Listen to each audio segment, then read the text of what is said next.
문수로 벽산 블루밍, 이안 문수로 센텀시티, 울산 회화강 리버스테이츠, 울산 두산 위브더 센트럴, 서울산 성원 쌍떼빌, 울산 청남 화창지구 전세형 민간임대. 그 외에도 울산에는 민간임대 아파트를 공급하기 위해서 임차인들을 모집하고 있는 곳들이 있습니다. 과연 이러한 장기 민간 임대주택을 선택함에 있어서 알아야 할 것이 무엇인지 한번 알아보도록 하겠습니다. 저는 이강진 변호사입니다. 민간임대주택을 선택하기 전에 알아야 할 6가지에 대해서 한번 알아보도록 하겠습니다. 먼저 민간임대주택 같은 경우는 민간임대주택 협동조합과 크게 장기 민간임대 두 가지 형태를 많이 보실 수 있다라고 보시면 되겠습니다. 민간임대주택 협동조합은 조합원이 주체가 되어서 직접 땅을 사고 아파트를 짓는 공동구매 방식이라 할 수 있겠습니다. 초기 비용이 상대적으로 저렴할 수 있으나 사업 책임이 조합원에게 있다라는 점에 있어서 사업이 무산되었을 때 그 손해도 조합원에게 있게 됩니다. 장기 민간 임대 같은 경우는 민간 건설사나 시행사가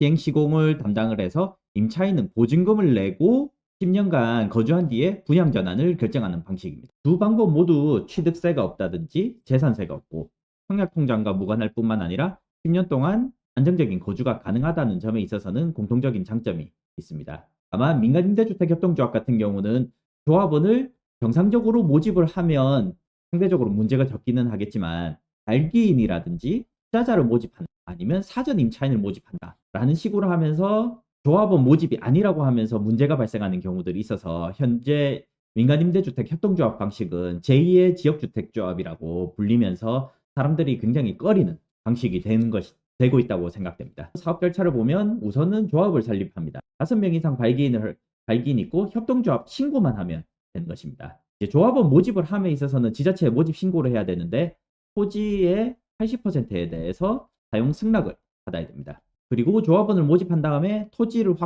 소유권을 확보한 다음에 사업계획 승인을 받고 건축 승인을 받은 다음에 꽁 해서 입주를 하고 거주를 하다가 분양 전환이 이루어지는 방식인데 협동조합형의 가장 큰 문제점은 조합을 설립하고 조합원 모집하기 이전에 토지 80% 사용 승낙을 받지 않고 정상적으로 지자체 모집 신고를 하지 않고 중간에 발기인이다 라든지 아니면 투자자다 아니면 조합이 있는데 조합이 직접 공급하는 것이 아니라 다른 시행사가 있고 우리 조합은 시행사에 금전적으로 투자를 하는 역할을 해서 여기 조합원은 그냥 협동조합에 불과하다라고 하면서 민간임대 협동조합이 아니다라고 하면서 조합원을 모집한 경우들이 있었는데 현재는 이러한 형태로 모집했을 때 조합원 모집 신고를 제대로 하지 않았을 때는 형사처벌이 되고 있으며 해당 부분은 대법원 판결이 근래에 있었습니다. 단기 일반형 같은 경우는 시행사 건설사 주도로 사업이 진행이 되고 그 이후에 임차인 모집을 해서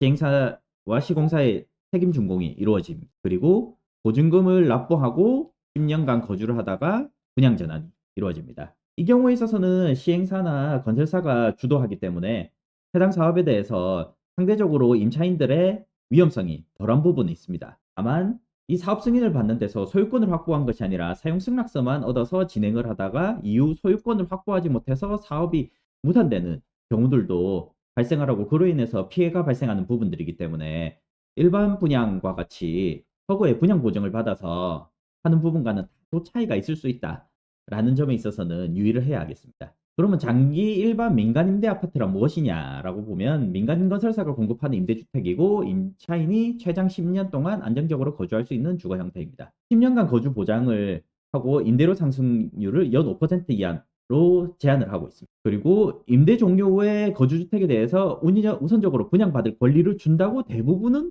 홍보를 하고 있습니다. 만 이 부분은 홍보와 달리 계약 조건에 따라서 분양 전환이 우선권이 없을 수도 있다. 라는 점에 있어서는 뒤에 또 살펴보도록 하겠습니다. 그리고 공공임대와 달리 청약통장이라든지 소득자산 기준 등 자격 요건이 거의 없다고 보면 되겠습니다. 민간에서 공급하는 해당 시행사가 자격을 규정을 할 수 있기 때문에 자격 요건이 정해질 수도 있지만 대부분은 자격 요건을 별도로 정해지지 않는다 할 것입니다. 공공지원 민간임대주택이 있는데 여기에서 설명하는 민간임대주택은 공공지원이 빠진 단순 민간임대주택이라고 보시면 되겠습니다. 최대 10년간 안정적으로 거주가 보장되고 임대사업자는 법적 의무 기간 동안에 주택을 임의로 매각할 수 없습니다. 그리고 임대료 상승률 같은 경우는 연 5%로 되어 있는데 통상 2년 단위로 계약 갱신을 하기 때문에 계약 갱신 시에 임대료를 상승시킬 수 있기 때문에 2년 단위로 5% 이내로 인상률이 적용되는 경우가 있을 수 있습니다. 그리고 10년 동안의 이사 걱정에는 주거 자유가 있을 수는 있겠지만 임대사업자가 적자가 2년간 발생을 한다든지 특별한 사유들이 있다라고 하면 매각이 가능하다는 부분에 있어서도 주의는 해야겠습니다. 따라서 그 시행사가 얼마나 탄탄한지에 대해서 사전에 조사를 할 필요는 있겠지만 현재 공급되고 있는 대부분의 민간 임대주택이 실제로 튼튼한 사업자가 있다고 하더라도 이것과 별개의 소규모 사업자, 해당 사업을 위한 사업자를 별도로 내서 조기 분양 전환을 하는 경우들도 발생하고 있기 때문에 이러한 부분에 있어서는 주의가 좀 필요할 것으로 생각이 됩니다. 세 번째로 10년 후 분양가에 대해서 확정 분양가일 수도 있고 감정평가를 하는 경우가 있을 수 있습니다. 이 부분에 대해서는 계약서에 명시가 되지 않는다라고 하면 이 부분에 대해서는 분양가를 전적으로 매도인인 시행사가 결정을 할 수 있도록 되어 있다는 점에 있어서 계약 시점에 있어서 이 분양가가 어떻게 정해지는지를 반드시 확인할 필요가 있고 통상적으로는 확정 분양가 아니면 감정평가 이러한 부분으로 결정하는 경우들이 많은데 확정 분양가 같은 경우는 계약 시점에 10년 후 분양가를 확실히 고정하는 방식입니다. 그렇기 때문에 사실상 임차인들에 대해서는 안전하고 유리한 조건이라고 할 수 있습니다. 물론 그 확정 분양가가 마음에 안 들 수 있고 가격이 하락할 수도 있기 때문에 무조건 유리하다라고만 할 수는 없겠지만 일단 확정 분양가라는 점에 있어서 그 분양가를 예상하고 들어갈 수 있기 때문에 상대적으로 유리하다 할 것입니다. 감정평가 방식도 있을 수 있는데 가격이 급등했을 경우에는 예상보다 훨씬 높은 분양가가 발생할 수도 있고 시세의 80에서 90%와 같은 모호한 홍보라든지 약속을 하면서 계약을 유도하는 경우들이 있는데 이때에는 분쟁의 소지가 매우 크고 이 감정평가 같은 경우도 금액 폭이 클 수도 있기 때문에 이러한 위험성을 감안을 하고 입주를 하시든지 아니면 가능하면 확정 분양가로 홍보된 곳을 입주하는 것이 임차인들로서는 나은 선택이 될 수 있다고 생각합니다. 또한 이러한 분양가에 연동해 가지고 우선 분양권이 있는데 당연히 확정 분양가라고 하더라도 이 확정 분양가가 임차인인 본인에게 적용이 되는 것인지 그 부분이 명확해야 할 것입니다. 우선 분양권이 있다고 하지만 구두와 약속일 뿐이지 계약서에 명시되지 않아서 임차인에게 우선 분양되는 것은 아니다 라고 하면서 다투는 경우들이 있습니다. 그래서 임차인에게 우선 분양권을 부여한다 라는 것은 법으로 명시되는 의무사항이 아닙니다. 공공주택의 경우에 있어서는 공공임대주택은 임차인에게 우선 분양권을 부여하도록 되어 있지만 민간 같은 경우는 법으로 명시된 부분이 없기 때문에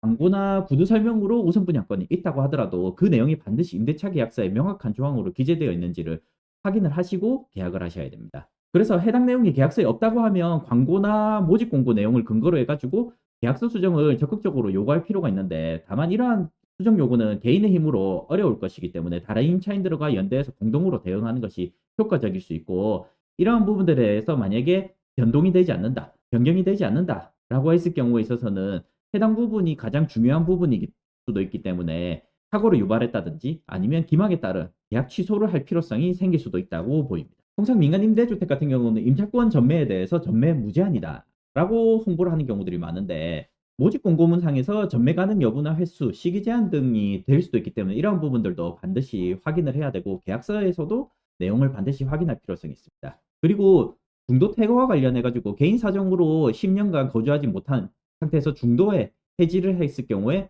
보증금 반환이 원활하게 이루어지지 않는 경우들도 많습니다. 시행사가 대기업이라고 한다고 하면 아무래도 자금 유동성이 많기 때문에 보증금이 반환이 될 수도 있지만 그렇지 않고 소규모 시행사인 경우에 있어서는 보증금이 사실상 유동성이 없어서 반환이 이루어지지 않고 퇴거하는 임차인이 새로운 임차인을 데리고 와야지 사실상 그 보증금을 받아낼 수 있는 이러한 형태가 될 수도 있기 때문에 주의를 해야 할 뿐만 아니라 중도해지 시에 위약금 조항이 있는 경우들도 있기 때문에 반드시 확인을 하셔야겠습니다. 계약금이 수천만 원에 달하는 경우들도 있기 때문에 관련 조항 꼼꼼히 확인하시는 것이 필요하겠습니다. 그리고 부모가 계약 후 자녀만 거주하는 등 임대인 동의 없이 제3자에게 전대차를 하는 경우에는 계약 해지 사유가 될 수 있는데 이것이 문제되는 것은 우선 분양권도 있고 그리고 확정 분양가인 경우가 있는데 그럼에도 불구하고 이 우선 분양권이라든지 확정 분양가는 임차인에 대해서만 현재 분양 당시에 전환 시에 분양 전환 당시에 임차인에게만 적용이 된다라고 해가지고 부단으로 전대차 있기 때문에 계약 해지가 되어야 된다 하면서 계약 해지를 해서 본인은 임차인이 아니기 때문에 너는 임차인이 아니기 때문에 우선 분양권이나 확정 분양가를 줄 수 없다라고 하면서 다투는 경우들도 발생할 수 있기 때문에 이러한 전대에 관해서도 유의를 하셔야겠습니다. 마지막 여섯 번째로 월세 외에 숨어있는 추가 비용에 대해서도 반드시 확인하시는 것이 필요합니다. 기본 관리비, 뭐 공용 관리비라든지 주차비, 매월 고정적으로 발생하는 비용들이 있을 수 있는데 이러한 비용들이 사실 분양하는 곳보다 더 많이 나오는 경우들도 발생할 수 있기 때문에 이러한 비용들도 잘 고려해 보시는 게 좋고 옵션 비용, 발코니 확장이라든지 시스템 에어컨 등이 임대료에 포함되는지 별도 청구인지도 확인을 하실 필요가 있습니다. 해당 부분은 옵션으로 해가지고 임차인이 부담하도록 할 수도 있는 부분들이기 때문에 해당 부분에 대해서도 추가 비용을 반드시 확인하시는 것이고 보증금 같은 경우에 있어서도 임차를 할 때, 입주를 할 때 납부를 하는 것이 아니라 통상 민간임대주택 같은 경우는 초기에 계약금을 내고 중도금을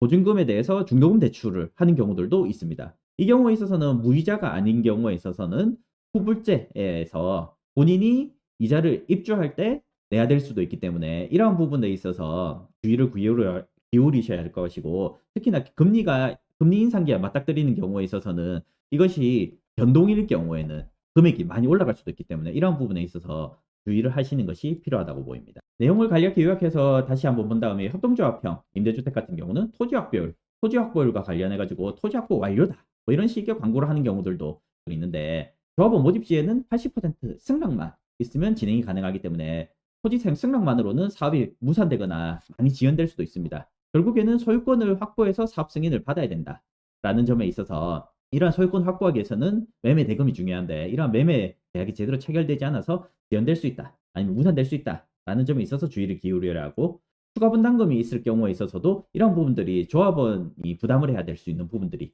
있기 때문에 매우 주의를 기울이셔야 되고 그리고 탈퇴 및 환불 규정, 업무 추진비라든지 업무 대행비 뭐 이러한 납부한 금액에 대해서 환불이 안 되는 경우들도 많고 환불이 된다고 하더라도 통상적으로 협동조합법에 따라서 회계연도에 예를 들어서 2026년에 탈퇴를 했다라고 하면 27년에 반환을 받을 수 있고 이 탈퇴 시점을 기준으로 해가지고 회계상 정산을 해가지고 남는 금액을 반환을 해주는 것이기 때문에 실제로 비용을 대부분 소진했다고 하면 반환을 받을 수 없게 되는 경우들도 있기 때문에 원금을 회수를 언제 할 수 있는지 어떻게 반환 금액이 정해지는지 이러한 부분들을 계약서를 반드시 확인할 필요성이 있다고 보입니다. 그리고 장기 일반 민간 임대주택 같은 경우는 분양 전환 방식 같은 경우에 확정 분양가인지 감정가인지 그리고 우선 분양권이 있는지 그리고 보증보험 가입 여부에 대해서 확인을 하시면 되겠습니다. 보증보험 가입 같은 경우는 법으로 반드시 가입하도록 되어 있기 때문에 해당 부분은 문제가 적을 수 있다고 보이지만 그래도 어쨌든 큰 금액의 보증금이 들어가는 부분이기 때문에 이 허그 보증보험이 가입되어 있는 것을 반드시 확인하시면 피해를 줄일 수 있을 것입니다. 여기까지입니다.